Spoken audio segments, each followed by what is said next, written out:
Hello and welcome to Post, the channel where we discuss all things hockey and all teams. Today we're here to talk about who's going to win the trophies. And tomorrow is the big day. We find out tomorrow night from Las Vegas. I think that's where they're filming it or broadcasting it from. That's when we find out the winners. But we're here today to pick our winners. So Justin, thanks for joining me today. I know you've gone through all the trophies. I left one out. I can't remember what it was. It was an insignificant trophy compared to the rest. But we're going to do the Hart, the Ted Lindsay, the Norris, the Vezina, the Calder, the Selke, Lady Byng, Jack Adams, Masterton, and GM. So those are the trophies we're going to do. So let's start off with the Hart. Who is your pick for the Hart? Well, for me, it was very easy. It would be Connor McDavid. I mean, he's the only guy this year to put up a 100-point season, and he was hands down the VIP guy for the Edmonton Oilers. Yeah. And this was his coming out year, in my opinion. I mean, you know, his rookie year, he had the injury and so on, so he wasn't really able to deliver to the expectations. But this year, he really did. He fully delivered to the expectations. And he's the type of guy, as soon as he's on the ice, he's going to make something happen, and he makes everyone around him better. Yeah. So he is the unanimous decision for me for the Hart. I completely agree. He was my pick as well for many of the same reasons you said. So that was easy. I didn't have to explain anything there. Moving on to Ted Lindsay. Ted Lindsay. Let's go down the list. Yes. Again, Connor McDavid. I think his amazing year this year just can't be ignored. And I really think he'll nail the Ted Lindsay as well. I completely agree. Again, yeah, we're same pick again. So yeah, Connor McDavid, 2 for 2. Yep. So the next one, Norris. Now, Connor McDavid can't win this one, but so we have 3 choices. three choices here, Hedman, yep. Carlson, and Brent Burns. Who's your pick? Brent Burns. Is it? He had the most points of any defenseman this year. He did trail off a bit toward the end of the season, and Erik Karlsson really started to climb up behind him. But, you know, overall, it just kind of has that feel now where if you're the defenseman with the most points, you're instantly going to be awarded the Norris. That just seems to be the kind of consensus now across the league. And I hate that. And that's why I always said there should be 2 trophies for defensemen, one for most offensive and one for most defensive. I agree. Because I hate that. Okay, he has the most points as a defenseman, he instantly gets the Norris. But sadly, that's just the way it goes, and that's why I'm picking Brent Burns. It's the way she goes. Yeah, way she goes. My pick is actually Erik Karlsson, and Karlsson had less games played. Mm-hmm. He almost had as many points. I think he was 5 or so behind Burns. Yeah, it wasn't far. He played through the injury at the end of the year. I think he was a little more consistent than Burns. So my pick is Erik Karlsson. Even though Brent Burns is one of my favorite players, I tried to be as unbiased as possible, and I picked Erik Karlsson. So this is our first discrepancy here. Moving on, Vezina. Bobrovsky. Same here. You know, looking at the other guys that are part of it, I believe it was Price as well as Holtby, yes. Yeah. Thank you. You know, he played behind a less defensively sound team compared to Holtby, for example. I looked at Washington's blue line as being superior to Columbus, whereas Bobrovsky was able to put up amazing numbers this year, and he had the best save percentage in the NHL. So those are the 2 things I looked at to ultimately decide on Bobrovsky. Yeah, Bobrovsky was definitely the most consistent goalie of all the rest in the category. More so than Price, more so than Holtby. I definitely think that Bobrovsky deserves this trophy. All right, moving on to the Calder. Now this is a big one, and we're going to do a video about this in the future. We're going to do a fun little debate, Matthews versus Laine. I'm going to be debating for Laine. You're going to be debating for Matthews. We're going to have some fun with it. I look forward to this. We're going to put some jokes in it and stuff. Not sure when that's going to come out. But probably in the next coming months. All right, who's your pick for the Calder? Austin Matthews. 2 key reasons. One, he led all rookies in goals with 40. He led all rookies in points with 69. So actually, I should say there's 3 reasons. He's also the only NHL player this year to record at least 1 shot in every game played.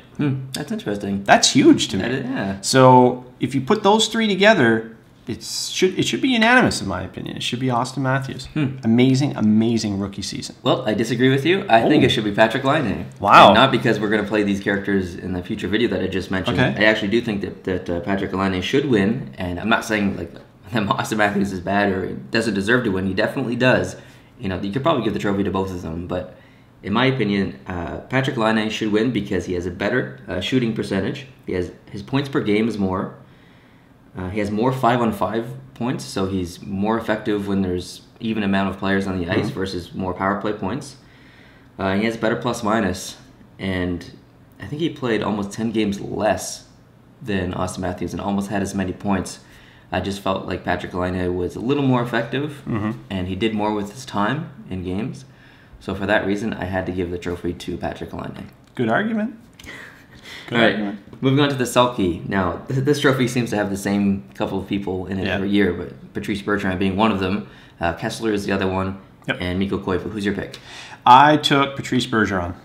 He led the league in face-off wins and was third in winning percentage among players to take at least 500 face-offs. To me, he is the best two-way forward in the NHL. Patrice Bergeron. I can't say enough good things about him. I really can't. Yeah, I actually have a different pick. I chose Mikko Koivu because he had the better plus-minus by far. And, the trophy is for the best defensive forward, so I feel like plus-minus plays a huge role in that. And this was probably my most biased pick because I do like Mikko Koivu, but I felt he deserved this pick. And no knock on Patrice Bergeron, he probably deserves it too, but my pick is Mikko Koivu. Lady Bing. Who's your choice? Johnny Gaudreau is my choice. He averaged 18.29 of ice time in 72 games and was assessed only 2 minor penalties the whole season. And he didn't even take a penalty in his last 15-plus games. Wow. So that alone basically made that decision for me. So Johnny Gaudreau. I would have picked Johnny Gaudreau. However, he was fined for embellishing this year. So that's not very sportsmanlike. So I actually picked Michael Granlund, whoever you want to pronounce it. He's been one of my favorite players in Minnesota for a long time now, for the past couple of years. I like what he does. I think he's a great sportsman to the league, and he's my pick. All right, moving on. Next is Jack Adams.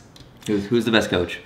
Mike Babcock. Yeah, I picked he basically guided a last-place team of children into the playoffs.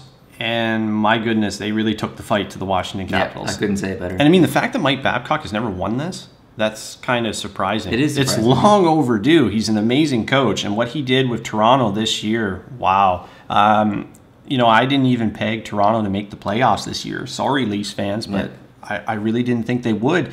Given the amount of youth that they just injected into their lineup, I really thought it would take a year or two for them to really get their footing and move forward in the NHL. But hey, surprise, surprise, they made the playoffs and they put up a good fight. Yeah, they really did. When you have so much young talent like that on a team, it's not just about letting them go and play. You need to keep them structured. You need to keep them in line. And Mike Babcock did that this year. And look how big of a difference the Toronto from last year was to this year, standings-wise. So really think that Babcock does deserve this one. Yeah, he had a lot of rookies coming in, and he had them playing like sophomores, really. Yeah. I was really impressed with everything he did with those young guys in Toronto. Yeah, very, very impressive. Okay, next is the Masterton Trophy. The Masterton, I took Craig Anderson. I did as well. For the Masterton. I don't know if there can be much argument here. I also noted he posted amazing numbers, even while taking several leaves of absence to be with his wife, Nicole, who was diagnosed with a rare form of throat cancer in October. Yep. So that guy had a lot going on outside of the game. And the fact that he was able to, leave and come back and not really let that affect his style and his ability to help the Ottawa Senators. He earned a lot of respect from me, his teammates, as well as NHL fans worldwide. Just an incredible person. Yeah, he showed a ton of perseverance this year, so good on him. I really, really hope he wins. All right, the last trophy that we're going to choose is the GM of the Year. Who's your pick? Pierre Dorion. Is it Dorian or... Yeah, Dorian. I'm going with Dorian. See, again, my awful French is creeping in here. I'm going to say it's Pierre Dorian. Well, do you want to say like Dueron or something? Yeah. I want to add some French slang on there. I just can't help myself. Now, I want to make some notes as to why I picked Pierre Dorian. He hired... of course, Guy Boucher, and to me, he was the best coach not coaching in the NHL at the time. I was ecstatic when they hired Guy Boucher, and I said, this is going to really improve their team, and it did. They acquired center Derek Brassard in a trade with the Rangers for center Mika Zibanejad. Then during the season, he traded for Burroughs, Stahlberg, and Tommy Wingels to add depth to a team that desperately needed that depth. I mean, they desperately did. They finished second in the Atlantic Division, and they reached the Eastern Conference Final for the first time since 2007, and they were one shot away from making it to the Stanley Cup Final. Crazy. So because of all the moves that he did in a very short time span, coming in as the GM, to me, that's why I picked him. Good choice. I went back and forth between him and David. Is it Poile? Poile? I don't know. We're bad with names. I don't know. Whatever. Yeah. All right. Yeah. I just thought he did a great job with Nashville. I mean, the PK Subban trade. Yeah. That was probably the biggest trade in the NHL in the last 10 years. Yeah, but that was huge. It was what a shock to the entire world. It was crazy. So kudos to him. Stole your word from you for pulling that off. Nice. And other choices. Drafting has been really, really great for Nashville in the past probably 6 years. They have a really solid lineup in place, and I think they're going to be a contender for the next couple of years at least. I hope so. I think he just did a fantastic job, and I hope he gets it. No offense to your choice. All right, that's all the trophies we're going to do. There's one more. I can't remember the name of it, but we didn't choose anyone for it.